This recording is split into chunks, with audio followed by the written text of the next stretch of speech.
Louise, thank you. And that's it from us now on BBC One. It is time to join our news teams across the nations and regions for the news where you are. Goodbye.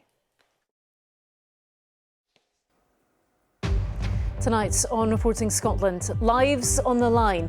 Parents, caregivers and charities say that unaffordable energy prices and potential power outages are putting Scotland's most vulnerable at risk this winter. It's hard enough looking after a child who has the level of care needs that Freya has without having to worry about how are you going to actually afford to heat your home. We'll tell you how the governments north and south of the border plan to tackle the issue. Also on tonight's programme.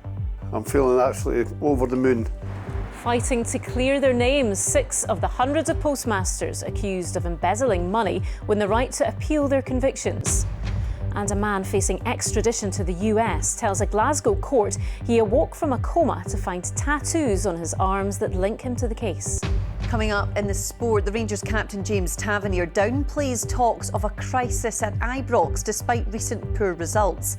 And we'll meet the 12-year-old who fled the war in Ukraine and is now playing for Dundee United.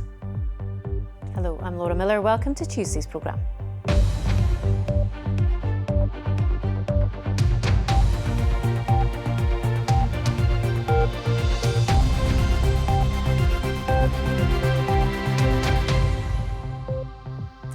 The rising cost of energy means many of us might be thinking twice about turning on the heating at the moment or about using household appliances.